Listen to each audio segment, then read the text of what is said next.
Bienvenue sur Icecat, la chaîne où tu peux apprendre Google Sheets tout en te cultivant. Les bruits de croquettes sont inclus dans ce tuto.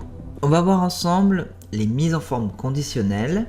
Donc on va commencer par les bases, on va faire différents cas de plus en plus complexes, l'heightmap, comment retrouver les doublons et on va finir par un cas hardcore. Ok, on va commencer par les bases. J'ai ici un tableau avec des super-héros, leur sexe, leur pouvoir, leur force, leur équipe et leur éditeur. On va imaginer que je souhaite mettre une mise en forme conditionnelle sur leur niveau de force. Pour ça, je vais aller dans Format, Mise en forme conditionnelle.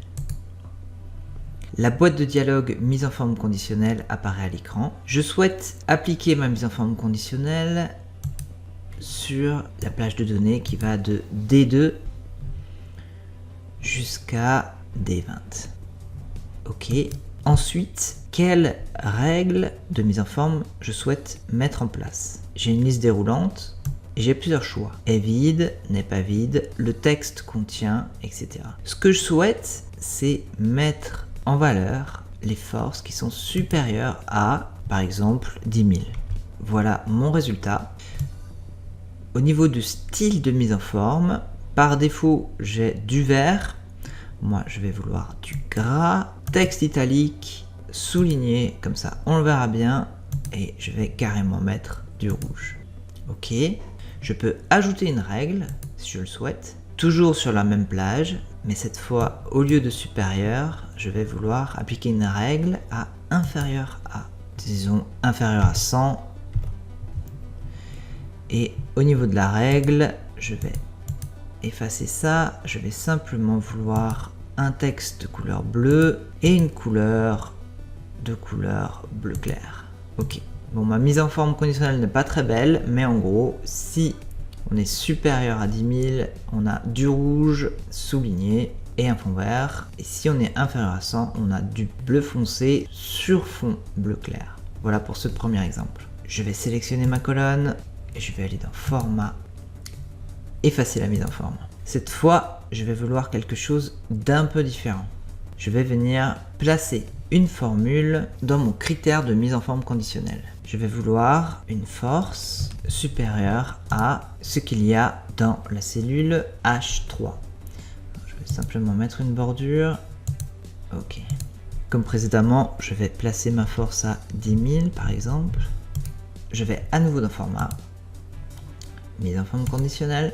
Au niveau de la règle, on avait vu que c'était la plage qui va de D2 à D20. Au niveau de la règle de mise en forme, je vais saisir supérieur à.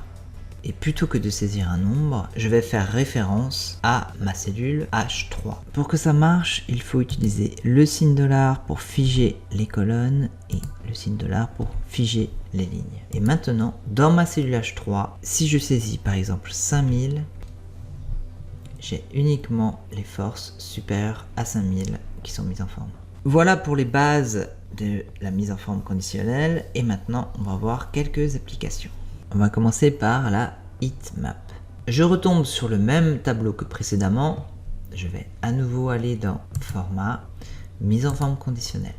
Ma règle va s'appliquer comme précédemment de la cellule D2 jusqu'à la cellule D20.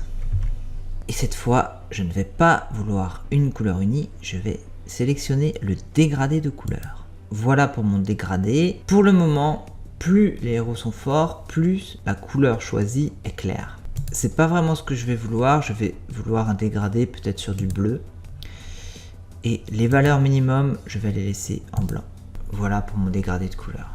On va faire un autre exemple. Un peu plus bas, j'ai l'évolution des températures en France par mois et par décennie. Ces données viennent du site Kaggle. Je vais aller dans Format, Mise en forme conditionnelle. Mes températures vont de la cellule B26 jusqu'à la cellule M37. Je vais vouloir un dégradé de couleur aussi. Valeur minimum du blanc, valeur maximum du rouge. Voilà le résultat. Donc bien sûr, en été, on a tendance à avoir des températures plus chaudes. Je vais calculer la température moyenne en France par décennie. Pour ça, je vais simplement utiliser la fonction moyenne. Google Sheet a automatiquement détecté que je voulais calculer la moyenne des cellules qui sont entre B26 et B37. J'appuie juste sur Entrée. Voilà pour la température moyenne, donc en France, entre 1900 et 1909. Je vais simplement tirer ma formule vers la droite. Et donc voilà mes températures. À nouveau, je vais vouloir une mise en forme conditionnelle. Je vais aller dans Format, mise en forme conditionnelle. Mes données ont été directement sélectionnées. Je vais aller dans Dégradé de couleur et à nouveau, valeur minimum du blanc. Et au niveau de valeur maximum du rouge. Je vais sélectionner ce rouge-là. Je vais fermer le volet Règles de mise en forme conditionnelle. Et voilà mon résultat. Donc d'après ces chiffres, on a quand même l'impression qu'il y a eu un petit réchauffement entre 1900 et 2019. Voilà pour les heatmaps. La suite, retrouver les doublons grâce à une mise en forme conditionnelle. Pour retrouver les doublons, on va se baser sur une formule que nous allons par la suite insérer dans le volet mise en forme conditionnelle. Je vous propose qu'on fasse ça en 2 étapes. On va commencer par créer la formule simplement dans une cellule Google Sheet. La formule est un grand classique. Si vous connaissez Excel ou Google Sheet, peut-être que vous la connaissez déjà. C'est une formule qu'on utilise en général pour retrouver des doublons. On va utiliser la fonction numC, donc NBC. On va imaginer qu'on recherche des doublons au niveau des noms. Donc je vais sélectionner la cellule A2 jusqu'à la cellule A21. Je vais figer mes colonnes et mes lignes en appuyant sur la touche F4. Un point virgule pour passer au deuxième argument de la fonction, le critère. Le critère va être mon nom, dans ce cas, dans la cellule A2 Spiderman. Je ferme la parenthèse. Alors, que fait cette formule? Elle va simplement rechercher dans cette plage, donc dans la plage A2 à A21, le nombre de fois qu'elle retrouve mon critère. Au niveau de la première ligne, le critère va être Spiderman, puis deuxième ligne Wolverine, Hulk, Juggernaut, Jean Grey, Captain Marvel, Captain America, etc. Si on a un doublon, on aura la valeur 2, et si on a 3 fois la même valeur, on aura la valeur 3. J'appuie sur Entrée, on va voir ce que ça donne. A priori, j'ai une seule fois Spider-Man, donc pas de doublon. Je tire ma formule vers le bas, voilà le résultat. A priori, j'ai un doublon ici. J'ai une fois Captain Marvel, et un doublon ici. J'ai une deuxième fois Captain Marvel. On va faire exactement la même formule, mais dans une mise en forme conditionnelle. Je vais aller dans Format, mise en forme conditionnelle. J'ai mon volet Règles de mise en forme conditionnelle qui s'affiche à l'écran. Au niveau de Appliquer à la plage, je vais sélectionner une plage qui va de A2 jusqu'à A21, c'est-à-dire la plage qui contient mes noms. Au niveau des règles de mise en forme, je vais sélectionner une formule personnalisée. Et à présent, je vais réécrire la formule que nous avons mise en place précédemment, égale NBC, j'ouvre une parenthèse, A2 jusqu'à A21. Je vais rajouter $, au niveau des colonnes, au niveau des lignes, idem ici. Deuxième argument, point virgule, A2. Première valeur que nous allons tester est ici, Spider-Man. Et ensuite, la formule va descendre jusqu'au bout de notre plage. Je ferme la parenthèse et on avait vu précédemment qu'il s'agit d'un doublon si la valeur envoyée est supérieure à 1, donc 2, 3, 4, 5, 6, etc. Donc je vais mettre supérieur à 1. Et je vois ici déjà mon Captain Marvel qui est devenu vert. J'appuie sur OK et voilà le résultat. Si je venais à changer cette cellule, par exemple, si je rajoute Hulk, je sais que j'ai déjà Hulk dans ma liste. On va voir s'il devient vert. Et voilà le résultat. C'est bien un doublon puisqu'il est aussi ici. Voilà pour ce truc que j'utilise à vrai dire assez souvent dans le domaine de l'audit pour retrouver s'il y a des doublons dans les écritures comptables. Et maintenant, ce que je vous propose, si vous êtes toujours là, c'est de passer en mode hardcore. Dernière étape, le cas hardcore, le cas que vous ne retrouverez nulle part ailleurs. Pour ce cas, on va vouloir mettre en place une mise en forme conditionnelle selon l'imputation que nous allons rentrer dans cette cellule. Pour cela, comme précédemment, on va se baser sur une formule. Je vous propose qu'on décompose ce cas en plusieurs étapes. Première étape, on va commencer par parler de la fonction que nous allons mettre en place. Je vais venir me placer ici et on va utiliser la fonction cherche égale cherche.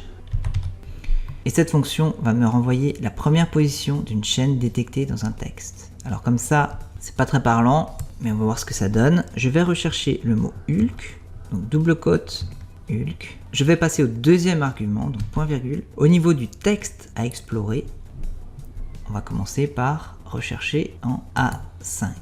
Je ferme la parenthèse et entrer. Google Sheet me renvoie une erreur puisqu'il n'y a pas de Hulk en A5 puisque j'ai Spider-Man. Je vais tirer ma fonction vers le bas. Ici, a priori, j'ai un Hulk. Et le mot Hulk commence en première position. Je continue à tirer ma formule vers le bas. On va voir ce que ça donne. Alors, j'ai pas de Hulk. Et ici, j'ai Miss Hulk. Et on voit que le mot Hulk commence en 6e position. 1, 2, 3, 4, 5 et 6 chez le mot Hulk. Voilà pour la fonction que nous allons utiliser dans notre mise en forme conditionnelle. Je vais aller dans format, mise en forme conditionnelle. Je vais appliquer la règle, la cellule A5 jusqu'à la cellule F23, c'est-à-dire tout mon tableau. OK. Au niveau des règles de mise en forme, je vais sélectionner la formule personnalisée est et je vais commencer à saisir ma formule. Égale cherche. Le texte que je vais rechercher se trouve dans ma cellule B2. B2. Je vais utiliser des dollars pour figer à la fois mes lignes et mes colonnes. Point virgule. Et mon texte se trouve en A5. Je ferme la parenthèse. Si la valeur renvoyée est supérieure à 0, ça veut dire que mon texte se trouve dans cette plage. Je vais simplement figer ici les colonnes pour toujours faire référence à la colonne A5. Vu que ma formule s'applique à la plage A5 à F23, je veux uniquement faire référence au nom qui se trouve dans la colonne A5 et non pas dans la plage complète. J'appuie sur OK. Alors pour le moment, j'ai du vert partout puisque je n'ai pas de valeur dans ma cellule B2. Je vais essayer de saisir Hulk et on va voir ce que ça donne. Voilà Hulk qui est sélectionné. Pour éviter de saisir du texte, je vais venir placer une liste déroulante dans cette cellule. Pour ça, je vais aller dans Données, Validation des données. Je vais venir placer ma validation de données dans la cellule B2, donc ça c'est OK. Les critères, ce sera une plage et ma plage est ici. OK. Enregistré. Alors pour le moment j'ai Hulk. On voit que Hulk est sélectionné, mais aussi Miss Hulk, puisqu'il contient le mot Hulk. Si je change et que je cherche par exemple Captain America, voilà le résultat. Je vais changer et je vais rechercher Thor. Il est là. C'est tout pour cette vidéo. Si vous avez des sujets de vidéos, que ce soit sur Google Sheet, sur Excel, Power BI ou Data Studio, laissez-moi un commentaire. Et d'ici là, n'oubliez pas que je suis Spreadsheet Man.